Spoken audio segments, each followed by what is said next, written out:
नमस्कार साथियों, मेरा नाम है आर.के. सिंह। संस्कृति आईएएस यूट्यूब प्लेटफॉर्म पर आप सभी का स्वागत है। आज के अपने इस एपिसोड में हम बात करने वाले हैं जिस टॉपिक की, उस टॉपिक का संबंध जुड़ता है आर्कटिक क्षेत्र से। और अब आर्कटिक पर कब्जे को लेकर दुनिया के विभिन्न देशों के बीच में देखें तो एक होड़ सी मची हुई है। और ये भी कहा जा रहा है कि अब ये जो होड़ है, इसका आखिर आने वाले समय में दुनिया के ऊपर क्या प्रभाव देखने को मिलेगा। इसके अलावा अगर हम बात करें तो आर्कटिक जो क्षेत्र है वो एक तरह से पूरा क्या है कि बर्फ से ढका हुआ एक क्षेत्र है। तो ये कहा जा रहा है कि अगर बर्फ पिघली तो इस बर्फ के नीचे आखिर एक जंग छिपी हुई है। ऐसा क्यों कहा जा रहा है, इसका निहितार्थ क्या है, तो इसी टॉपिक पर आज हम चर्चा करने वाले हैं। इससे जुड़े हुए जितने भी अहम पहलू हैं कि आखिर कौन कौन से देश हैं जो एक तरह से आर्कटिक क्षेत्र को लेकर एक जंग की स्थिति में पहुंच चुके हैं, एक होड़ की स्थिति में लगातार लगे हुए हैं, और ये किस उद्देश्य से आर्कटिक पर अपना कब्जा जमाना चाहते हैं। तो दुनिया के विभिन्न देशों के क्षेत्र में हम देखेंगे। इसके अलावा आर्कटिक जो क्षेत्र है, इसका जो विस्तार है वो किन किन देशों में, किन किन क्षेत्रों में है, तो उस पर भी संक्षिप्त नजर डालेंगे। आर्कटिक क्षेत्र की जो विशेषताएं हैं उन पर हम बात करेंगे, और खास तौर पे ये भी देखेंगे कि भारत की अपनी क्या रणनीति है आर्कटिक क्षेत्र को लेकर, भारत की अपनी क्या स्ट्रेटजी है और भारत के लिए कितना महत्वपूर्ण है आर्कटिक क्षेत्र। तो ये सारे बिंदु हैं जिन पर एक एक करके आज हम बात करने वाले हैं। तो चलिए स्टार्ट करते हैं। पहले न्यूज़ आर्टिकल देखते हैं। न्यूज़ यही है कि आर्कटिक को लेकर कई देशों के बीच में अब होड़ सी मची हुई है, और इस होड़ का आखिर दुनिया के ऊपर क्या परिणाम होगा। जलवायु जो परिवर्तन, संसाधन प्रतिस्पर्धा है, और जो प्रमुख शक्तियां हैं उनके बीच में देखें तो एक रणनीतिक स्तर पे जो प्रतिद्वंद्विता है, उस कारण से देखें तो इस समय जो आर्कटिक क्षेत्र है वो क्या हो चुका है, तो वो एक तरह से भू राजनीति का हॉट स्पॉट हो चुका है। जियोपॉलिटिक्स का क्या है, ये पूरा हॉट स्पॉट बन चुका है। और तेजी से, चूंकि इस क्षेत्र में जो बर्फ है, बर्फ की चादरों से ढका हुआ ये क्षेत्र है, तो ग्लोबल वार्मिंग से देखें तो कहीं ना कहीं जो बर्फ है यहाँ की वो कहीं ना कहीं पिघल रही है। और एक तरह से देखें, पर्यावरण सुरक्षा के दृष्टिकोण से देखें तो ये काफी चिंताजनक बात है। लेकिन इस परिस्थिति में दुनिया के बहुत सारी जो ताकतें हैं, जो पावर्स हैं, वो इस परिस्थिति में भी मौका तलाश रहे हैं। उन्हें लग रहा है कि जो बर्फ मेल्ट हो रही है, इस कारण से इस क्षेत्र की जो महत्ता है, जो महत्व है, अब वो प्राप्त होने वाली है। और आर्कटिक जो पूरा सर्कल है, इसमें मौजूद जो फॉसिल्स फ्यूल्स हैं, ये सबसे महत्वपूर्ण इस समय कह सकते हैं, या फिर यहाँ पर जो भी मिनरल्स हैं उन तक पहुँचने को लेकर देखें तो यहाँ पर जो राजनीतिक तनाव है, जो टकराव है, उसकी स्थिति अब देखने को मिल रही है। और इसी कारण से देखें तो ये जो पूरा क्षेत्र है अब एक तरह से पूरे दुनिया में चर्चा का विषय बना हुआ है। पहले थोड़ा सा अगर हम देख लेंगे जो आर्कटिक क्षेत्र है आखिर ये कहाँ पर आपको देखने को मिलेगा, तो आर्कटिक क्षेत्र का जो विस्तार है वो कई सारे देशों में आप देखेंगे तो वहां तक आपको देखने को मिलेगा। एक तरफ से आप देखेंगे तो जो आर्कटिक सागर है, आर्कटिक सागर भी क्या है, आर्कटिक क्षेत्र का ही हिस्सा होता है। इसके अलावा आप देखेंगे तो जो कनाडा के कुछ महत्वपूर्ण जो क्षेत्र हैं वो भी आर्कटिक क्षेत्र में ही आते हैं। ग्रीनलैंड वाला जो क्षेत्र है इसी के पार्ट में आता है। अलास्का यानी कि यूएसए का भी जो कुछ क्षेत्र है, जो अलास्का राज्य है, वो भी क्या है कि इसके अंतर्गत आता है। इसके अलावा आप देखेंगे तो इधर क्या है कि जो रसिया का कुछ पार्ट है वो भी आर्कटिक क्षेत्र में शामिल होता है। यूरोप के कई सारे जो देश हैं, फिनलैंड, स्वीडन, नॉर्वे, आइसलैंड, ये सारे क्या है, तो ये भी क्या है कि इनके जो क्षेत्र हैं वो क्या है, वो आर्कटिक क्षेत्र के हिस्से के रूप में शामिल किए जाते हैं। तो एक बड़ा क्षेत्र है, आप देख सकते हैं, एक बड़ा जो क्षेत्र है वो क्या है कि इसमें शामिल किया जाता है। इधर आप देखें रसिया है, उधर आप देखेंगे तो अलास्का और कनाडा के पार्ट्स हैं। इधर ग्रीनलैंड भी आपको देखने को मिल सकता है जिस पर डेनमार्क का अधिकार है। उसके अलावा बहुत सारे जो यूरोपीय जो कंट्री हैं, जिसमें हमने बताया कि यहाँ पर नॉर्वे, स्वीडन, फिनलैंड, आइसलैंड, ये सारे ग्रीनलैंड, ये सारे जो क्षेत्र हैं कहीं ना कहीं ये आर्कटिक क्षेत्र में शामिल किए जाते हैं। और आर्कटिक जो क्षेत्र है ये वैश्विक औसत से लगभग 4 गुना अधिक अब गर्म हो रहा है। यानी यहाँ का जो टेम्परेचर है, जो तापमान है, वो औसत जो तापमान वृद्धि है उससे काफ़ी अधिक दर से अब क्या हो रहा है कि गर्म हो रहा है। और इसी कारण से यहाँ पर देखेंगे तो जो पर्यावरणीय जो बदलाव हैं वो अब देखने को मिल रहे हैं। और इन पर्यावरणीय बदलावों से क्या हो रहा है कि यहाँ पर अब जो आर्थिक बदलाव हैं वो भी बदलाव अब कहीं ना कहीं उभरना शुरू हो चुके हैं। आर्कटिक की बात करें तो उत्तर जो ध्रुवीय क्षेत्र है उसकी कई पीढ़ियां लंबे समय से देखें तो विश्व के लिए क्या है कि ये पूरा जो वैज्ञानिक शोध है उस वैज्ञानिक शोध और शांति के मॉडल के तौर पे जाना जाता था। लेकिन अब ये जो एक शांत क्षेत्र था, एक शोध का जो क्षेत्र था, अब ये शोध का क्षेत्र शांति का क्षेत्र नहीं रह चुका है, बल्कि ये कहीं ना कहीं अब दुनिया के विभिन्न जो पावर्स हैं उनके बीच में एक जो कह सकते हैं कि रणनीतिक जो तनाव है, जो संघर्ष है, जो टकराव है, उसका अब क्षेत्र बनते जा रहा है। और इसकी जो शुरुआत है अब वो हो चुकी है। यूक्रेन और रूस के बीच में जो तानातानी की स्थिति देखने को मिली, उसमें भी कहीं ना कहीं इस क्षेत्र की जो भूमिका है वो अब शामिल होती दिखती है। और ये जो एक तरह से देखें ये पूरा जो क्षेत्र है ये 3 महाद्वीपों में आपको देखने को मिल सकता है। इधर आप देखिए नॉर्थ अमेरिका का जो महाद्वीप है वो पूरा आपको दिख रहा है, और इधर पूरा देखिए यूरोप का जो क्षेत्र है वो आपको दिख रहा है, और इधर वाले भी कुछ क्षेत्र इसमें शामिल किए जाते हैं। आर्कटिक जो है ये आर्कटिक में रूस के साथ देखें तो कई सारे जो तनाव की स्थिति है वो कई बार देखी गई है। और ये जो विशाल क्षेत्र है खास तौर पे देखेंगे तो लगभग 7-8 देशों में फैला हुआ आपको देखने को मिलेगा। इसके अलावा उत्तरी ध्रुव भी इसमें क्या है, नॉर्थ पोल का जो पार्ट है वो भी इसमें शामिल है। आर्कटिक वाला जो पूरा क्षेत्र है यहाँ पर जो यूक्रेन युद्ध हो रहा है उसमें रूसी राष्ट्रपति जो पुतिन है उन्होंने कई सारे यहाँ पर जो एक तरह से स्ट्रेटजी है वो यहाँ के लिए बना रखी है। चीन भी कहीं ना कहीं अपनी जो रणनीति है वो आर्कटिक को लेकर लगातार बढ़ा रहा है। और युद्ध और पिघलती हुई जो बर्फ है उस कारण से देखें तो ये जो पूरा क्षेत्र है ये जियोपॉलिटिक्स का, जैसा कि हमने बताया कि हॉट स्पॉट बन गया, एक केंद्र बन चुका है। और इसके चलते जो आर्कटिक है इसकी जो बर्फ है उसके नीचे दबे हुए जो मिनरल्स हैं, जो खनिज हैं, जो बहुत सारे तेल गैस के जो भंडार हैं उन पर कब्जा करने को लेकर कहीं ना कहीं नए नए जो समुद्री मार्ग हैं वो बनाने की जो एक कंपटीशन है, एक जो शुरुआत है वो विभिन्न देशों के संदर्भ में देखने को मिल रहा है, चाहे वो चीन हो, चाहे वो रूस हो, चाहे अन्य दुनिया के देश हो। और इसी के संदर्भ में खास जो महत्वपूर्ण बात देखने को मिली है वो ये देखने को मिली है कि आर्कटिक क्षेत्र में जो चीन है ये ध्रुवीय सिल्क रोड कहीं ना कहीं विकसित करने पर काम कर रहा है, और इस कारण से ये खास तौर पे अब चर्चा में भी बना हुआ है। यहाँ पर आर्कटिक क्षेत्र में जो चीन है, चीन के कई सारे जो कह सकते हैं कि जो हित हैं वो जुड़े हुए हैं। सेंटर फॉर स्ट्रेटेजिक इंटरनेशनल जो स्टडीज है उसकी एक रिसर्च आई थी जिसमें ये कहा गया था कि यहाँ पर चीन ध्रुवीय क्षेत्र में क्या है कि अपना जो प्रभुत्व है वो क्या करना चाह रहा है, वो लगातार बढ़ाने का प्रयास कर रहा है इस पूरे आर्कटिक सर्किल वाले क्षेत्र में।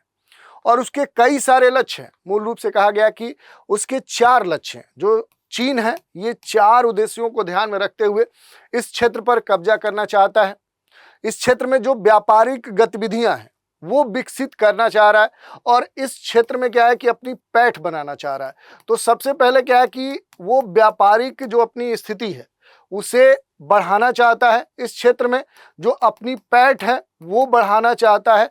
और इसके साथ ही क्या है कि जो सामरिक हित है, क्योंकि इस क्षेत्र में अगर आप देखेंगे तो एक तरफ से नॉर्थ अमेरिका, दूसरे तरफ से यूरोप के कई सारे कंट्रीज और एशिया के भी जो हित कहीं ना कहीं जुड़े हैं। तो इस कारण से ये जो सामरिक हित है, जो सामरिक उद्देश्य है, उस दृष्टिकोण से और जो इसकी अपनी स्थिति है, जो लोकेशन है, उसके महत्व को ध्यान में रखते हुए यहाँ पर चीन अपनी बेहतर पकड़ बनाना चाहता है। चीन इस क्षेत्र में बेहतर तरीके से इसे समझना चाहता है, इस पर वैज्ञानिक अनुसंधान करना चाह रहा है, और इसी कारण से चीन ने कई सारे जो मिशन है वो आर्कटिक के लिए संचालित कर रहा है। साथ ही वो आर्कटिक का जो प्रशासन है उस प्रशासन में अपनी भूमिका सुनिश्चित करना चाह रहा है, और इस क्षेत्र के लिए कहीं ना कहीं एक ताकत के रूप में अपने को स्थापित करना चाह रहा है। और आर्कटिक जो क्षेत्र है, इस क्षेत्र में देखें तो लगातार जो चीन है वो कई सारी जो गतिविधियां हैं वो संचालित कर रहा है। 2018 में देखें तो चीन ने बड़े स्तर पे आर्कटिक क्षेत्र में कई सारे इसको लेकर अपने स्टेटमेंट जारी किए। उसने आर्कटिक के करीबी जो देश हैं वो घोषित किया अपने को कि हम इसके नियरेस्ट जो कंट्री है उस रूप में है, जबकि देखेंगे तो चीन की दूरी आर्कटिक क्षेत्र से काफी दूर है।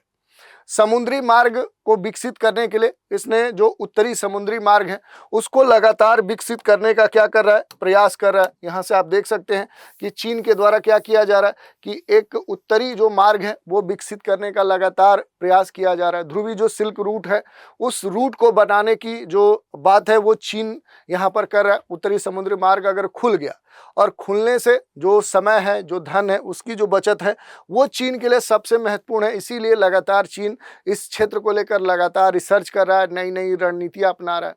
चीन के सैन्य जो उद्देश्य हैं उसके आर्थिक हितों से कहीं ना कहीं जुड़े हुए हैं। तो इस तरह की जो बातें हैं वो चीन के द्वारा देखी जा रही है। चीन जो है दुनिया में कहीं भी देखेंगे तो जो सैनिक कार्रवाई है वो करने की जो क्षमता है, जैसा कि हमने बताया कि ये पूरा जो क्षेत्र है ये शांत क्षेत्र कहा जाता था। और यहाँ पर अगर आप देखेंगे तो अमेरिका में जो यूएसए है, कनाडा है और ग्रीनलैंड है और यूरोप के कई सारे जो देश हैं इनकी उपस्थिति है।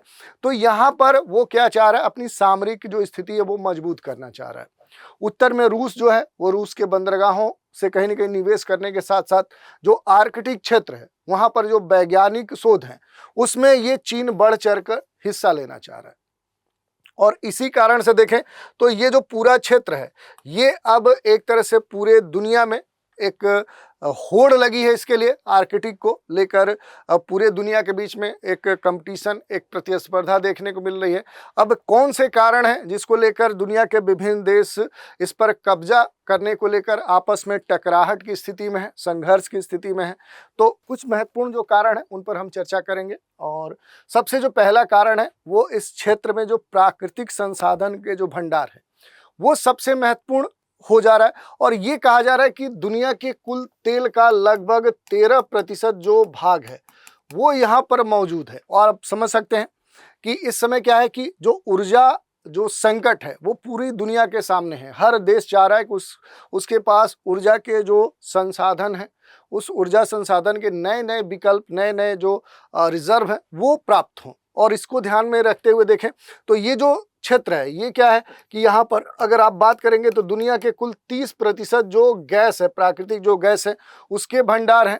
यही नहीं, इनके अलावा कहा जा रहा है कि इस क्षेत्र में ऊर्जा संसाधन के साथ बहुत सारे जो मिनरल्स हैं, जैसे बात करें तो कोबाल्ट है, निकिल है, कापर है, लोहा है, आयरन है। इसके अलावा देखेंगे तो परमाणु ऊर्जा से जुड़े हुए जो यूरेनियम जैसे जो कह सकते हैं मिनरल्स है वो भी यहाँ पर है। रेयर अर्थ जो एलिमेंट्स है वो भी यहाँ पर उनकी मौजूदगी है। तो जो खनिजों की प्रचुरता है वो एक बड़ा कारण है। दूसरा जो कारण है कि इस पूरे क्षेत्र में देखें तो नए जो समुद्री मार्ग है इनकी संभावना सबसे अधिक बढ़ गई है। नए जो शिपिंग मार्ग है वो खुल सकते हैं क्योंकि जो आर्कटिक क्षेत्र है यहाँ पर जो तापमान है वो काफ़ी तेजी से बढ़ रहा है और बर्फ तेजी से पिघल रही है। और इस कारण से कहा जा रहा है कि इस क्षेत्र में कई सारे जो सी रूट्स हैं, जो व्यापारिक मार्ग हैं वो खुल सकते हैं। और इससे चीन, रूस, अमेरिका जैसे जो देश हैं वो रणनीतिक स्तर पे आर्थिक लाभ प्राप्त करने के लगातार इस क्षेत्र के लिए होड़ मचाए हुए हैं। यही नहीं, भौगोलिक अगर स्थिति की बात करें, रणनीतिक सैन्य महत्व की बात करें तो आर्कटिक क्षेत्र में जो सैन्य मौजूदगी है वो लगातार बढ़ रही है। चाहे हम रूस की बात करें, चाहे अमेरिका की बात करें, चाहे कनाडा की बात करें, चाहे नॉर्वे की बात करें या अन्य किसी देश की बात करें जैसे चीन है, ये सभी क्या चाह रहे हैं कि इस क्षेत्र में अपना जो सैन्य बेस है वो स्थापित करना चाह रहे हैं। इसके अलावा यहाँ पर पूरा जो अपना एक निगरानी प्रणाली है वो भी स्थापित करना चाहते हैं। और इस क्षेत्र में जो मिसाइल लॉन्चिंग है, जो निगरानी करने की बात है, उसको ध्यान में रखते हुए ये जो पूरा आर्कटिक का क्षेत्र है इसका जो जियोपॉलिटिक्स महत्व है, जो संवेदनशीलता है वो लगातार बढ़ती जा रही है। तो इस कारण से भी विभिन्न देशों के बीच में इस क्षेत्र को लेकर होड़ है। इसके अलावा जो जलवायु परिवर्तन है उसके संदर्भ में अपने प्रयोग जो सेंटर है वो यहाँ पर स्थापित करने को लेकर होड़ है, क्योंकि अनुसंधान के देखें तो नए नए अब जो क्षेत्र हैं वो सामने आ रहे हैं और उनमें सबसे महत्वपूर्ण इस समय क्षेत्र आर्कटिक हो चुका है। आर्कटिक में देखेंगे तो जो तापमान है वो वैश्विक जो तापमान बढ़ने का दर है उससे लगभग 4 टाइम्स क्या है कि यहाँ पर तापमान बढ़ रहा है। और यहाँ हो रहे जो बड़े स्तर के बदलाव हैं इन बदलावों से कहीं ना कहीं जो पूरी दुनिया है वो प्रभावित हो सकती है। सागरी जो जलस्तर है वो बढ़ सकता है, मौसम चक्र में परिवर्तन हो सकता है, ग्लेशियर तेजी से पिघल सकते हैं। तो इस तरह के जो बदलाव है उनके बारे में जो जानकारी है वो सभी देश प्राप्त करना चाहते हैं। और ये सारे जो प्रभाव हैं इस कारण से इस पूरे क्षेत्र में देखेंगे तो यहाँ पर जो भी तेल गैस खनिज है उनकी खुदाई से पारंपरिक जो जीवन शैली है, यहाँ की जो आवास है, जो विभिन्न जीव जंतु हैं, जो जैव विविधता है, उस पर अब प्रतिकूल प्रभाव देखने को मिल रहा है। और इस तरह की जो भी विभिन्न देशों के द्वारा जो यहाँ पर गतिविधियाँ हो रही है, इस कारण से इस पूरे क्षेत्र में देखेंगे तो जो कार्बन एमिशन है, जो प्रदूषण है, वो अब तेजी से बढ़ रहा है। और इस कारण से कहा जा रहा है कि यहाँ पर अब पर्यावरणीय जो संकट है वो गहराते जा रहा है। तो इस तरह की जो बातें हैं वो देखने को मिली है। इसमें सबसे जो महत्वपूर्ण बात है कि आखिर इसका दुनिया पर असर क्या होगा, तो बहुत सारे असर होंगे। पहला असर तो यही है कि भू राजनीतिक जो टकराहट है वो अब और बढ़ जाएगी। अमेरिका, रूस, चीन, नॉर्वे, कनाडा जैसे जो सुपर पावर्स टाइप के जो कंट्री हैं उनके बीच में संघर्ष बढ़ना निश्चित तौर पे लाजमी है। आर्कटिक काउंसिल जैसे जो सहयोगी मंच हैं वो पूरी तरह से देखें तो निष्क्रिय हैं। तो इस कारण से और भी स्थितियां कह सकते हैं टकराहट वाली हो सकती है।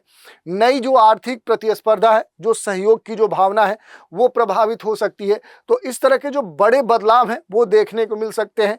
जलवायु पर संकट की स्थिति देखने को मिल सकती है, क्योंकि लगातार जैसा कि हमने बताया कि तापमान क्या हो रहा है वो बढ़ते जा रहा है। तो इससे क्या होगा कि बर्फ पिघलेगी तो सागरी जलस्तर में वृद्धि होगी। तो जो भी तटीय शहर होंगे, तटीय क्षेत्र होंगे वो डूब जाएंगे।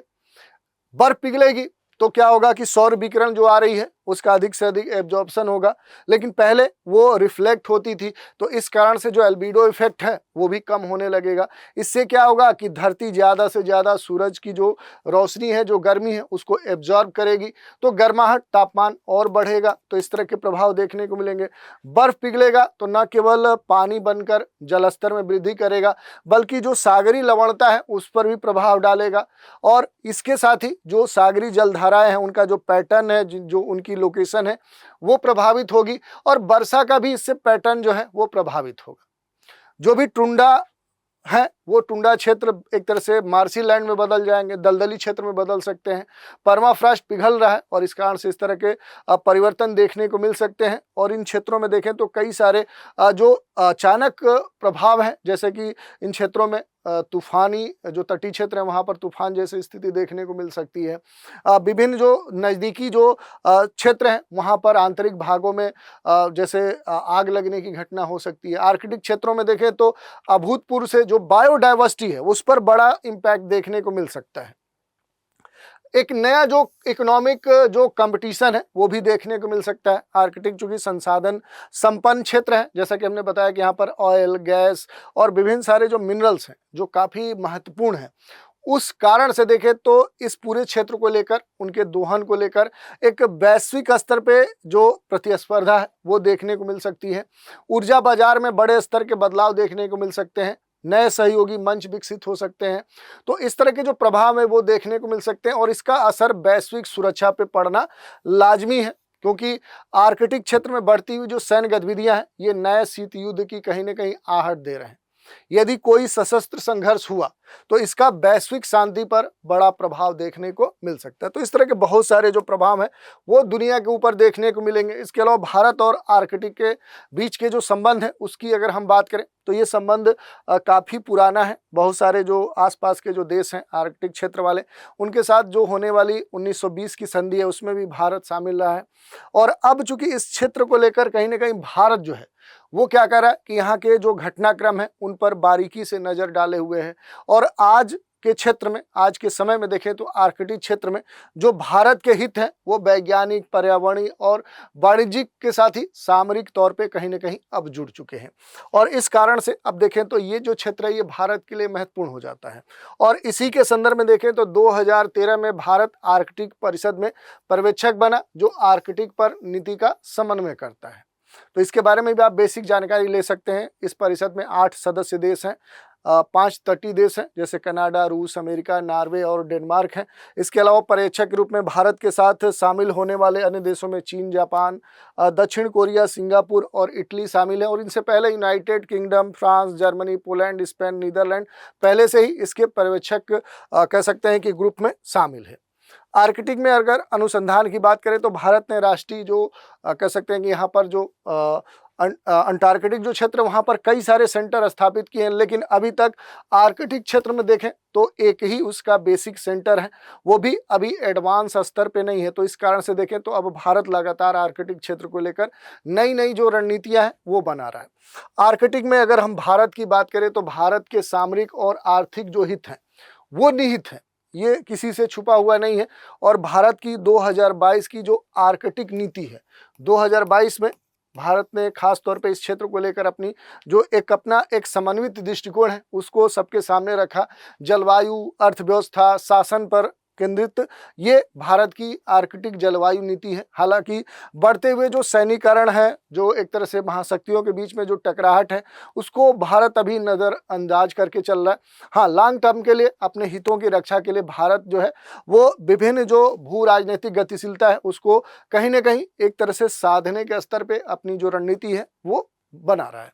तो इस तरह की बातें हैं। इसके अलावा अगर आप देखेंगे तो आर्कटिक में भारत के लिए काफ़ी आर्थिक अवसर है। जैसे अगर बात करें कि यहाँ पर चूंकि बर्फ़ पिघल रही है तो कई सारे जो सी रूट्स हैं वो डेवलप होंगे, और इन सी रूट से अगर देखें तो भारत को व्यापारिक, आर्थिक, सामरिक स्तर पे कई सारे जो लाभ हैं वो हो सकते हैं।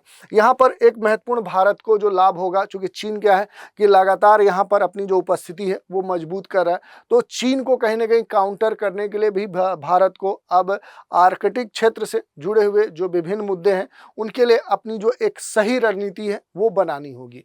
चीन चूंकि लगातार चाह रहा है कि एक वो जो नया सिल्क रूट है उसे वो फिर से डेवलप करे, और इस पूरे आर्कटिक क्षेत्र में क्या करे कि अपनी जो सैन्य उपस्थिति है, जो अनुसंधान की स्थिति है, यहाँ पर जो भी संसाधन है उस पर नियंत्रण को लेकर, और यहाँ के प्रशासन में वो अपनी महत्वपूर्ण भूमिका कहीं ना कहीं स्थापित करना चाह रहा है। तो इस दृष्टिकोण से देखें तो अब भारत को सतर्क रहना होगा, और इस सतर्कता के साथ ही भारत ने रूस के साथ कई सारे जो सहयोग है वो पहले से ही साइन किए हैं। भू राजनीतिक जो गतिशीलता है उसको नियंत्रित करना भारत के लिए सबसे महत्वपूर्ण बात कही जा रही है, क्योंकि आर्कटिक एक रणनीतिक कह सकते हैं कि युद्ध क्षेत्र बनते जा रहा है, और जहां जो भारत का पड़ोसी देश चीन है वो खुद आर्कटिक का अपने को निकटवर्ती राज्य के रूप में पेश कर रहा है, जो कहीं से सही नहीं है। तो इस तरह की जो पड़ोसी देश के साथ जो एक पड़ोसी देश की जो इस तरह की कह सकते हैं नीति है उसको भी अब भारत को काउंटर करना है, और इसी को ध्यान में रखते हुए आर्कटिक में भारत रूस ने दोनों ने मिलकर कुछ महत्वपूर्ण जो समझौते हैं वो किए हैं। जैसे अगर देखेंगे तो आर्कटिक के संदर्भ में यहाँ पर जो बातें देखने को मिली है जिसमें कहा गया है कि यहाँ पर जो भी हाइड्रोकार्बन है आर्कटिक क्षेत्र में, या जो खनिज भंडार है, उनमें कहीं ना कहीं दोनों देशों की जो रुचि है वो बनी है, और इसको लेकर दोनों देशों ने कुछ महत्वपूर्ण जो एग्रीमेंट हैं वो साइन किए हैं। खासतौर पे आर्कटिक क्षेत्र में जो 50 से लेकर 55% तक जो तटीय क्षेत्र हैं जो कहीं ना कहीं रूस के अधिकार क्षेत्र में आते हैं, और भारत ने रूसी तेल और गैस जो परियोजनाएं हैं उनमें बड़े स्तर का जो निवेश है वो करना शुरू किया, ताकि भारत अपनी आर्थिक और रणनीतिक जो स्थिति है वो इस क्षेत्र में भी मजबूत कर सके। और इसके लिए कई सारे जो द्विपक्षीय कह सकते हैं कि व्यापार है, आर्कटिक जो सहयोग है उसको लगातार भारत क्या कर रहा है वो मजबूत कर रहा है। 22वें भारत रूस शिखर सम्मेलन में देखें तो दोनों देशों ने व्यापार और निवेश को बढ़ाने के प्रति प्रतिबद्धता जताई। विशेष रूप से रूस के सुदूर पूर्व और आर्कटिक क्षेत्रों में खास ध्यान दिया गया है। उत्तर जो समुद्री मार्ग है वहाँ पर सहयोग बढ़ाने के लिए देखें तो कई सारे जो संयुक्त कार्यकारी निकाय हैं उनकी स्थापना की गई है, और 2030 तक द्विपक्षीय जो व्यापार है उसको $100 बिलियन तक बढ़ाने का भी लक्ष्य रखा गया है। तो इस तरह के कई सारे प्रयास किए जा रहे हैं। भू राजनीतिक और ऊर्जा सुरक्षा के संदर्भ में भी लगातार प्रयास किए जा रहे हैं। आर्कटिक क्षेत्र में जो तेल गैस के भंडार हैं उस पर देखें तो बड़े स्तर पे रूस का नियंत्रण है, तो भारत अपनी बढ़ती जो अर्थव्यवस्था है उसके लिए जो भी ऊर्जा जरूरतें हैं उसके लिए कहीं ना कहीं रूस के साथ या यहाँ के जो भी देश हैं उनके साथ संबंध मजबूत कर रहा है। यही नहीं, आर्कटिक में भारत रूस दोनों मिलकर कई सारे जब वैज्ञानिक अनुसंधान है उस पर भी मिलकर काम कर रहे हैं, तो ये भी महत्वपूर्ण है। इसके साथ ही अगर आप देखेंगे तो ऊर्जा और खनिज जो संसाधन है उस पर भी दोनों देशों के बीच में कई सारे जो संयुक्त उद्यम हैं, उस उद्यम के संदर्भ में जो संभावनाएं हैं उनको भी दोनों देश तलाश रहे हैं।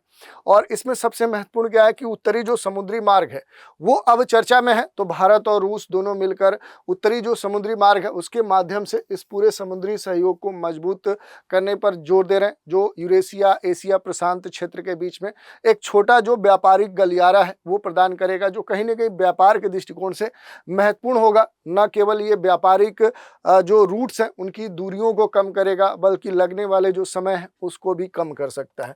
ओवरऑल हम कह सकते हैं कि आर्कटिक अब केवल बर्फ का क्षेत्र नहीं है, बल्कि क्या है, ये वैश्विक राजनीति, अर्थव्यवस्था और जलवायु परिवर्तन का अब केंद्र बन चुका है।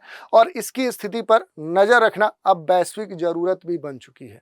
तो अब देशों ने, जो विभिन्न दुनिया के सुपर पावर्स हैं, उनके सहयोग की बजाय जो प्रतिस्पर्धा है उसका मार्ग जो सबने अपनाया है, ये कहीं ना कहीं दुनिया को एक भारी कीमत चुकाने पर ये मजबूर कर रहे हैं। तो इस तरह की जो बात है वो हमको देखने को मिल रही है। तो इस तरह से आज के एपिसोड में हमने बात कर ली आर्कटिक क्षेत्र की, और आर्कटिक पर कब्जे को लेकर जो विभिन्न देशों के बीच में जो होड़ मची है, आखिर वो होड़ किस कारण से मची है और इसके क्या दुनिया पर पड़ने वाले प्रभाव हैं, भारत का आर्कटिक के क्षेत्र में क्या रणनीति है, उस पर भी हमने बात की। तो आज के एपिसोड में इतना ही। आप सभी हमारे साथ बने रहें, इसके लिए धन्यवाद।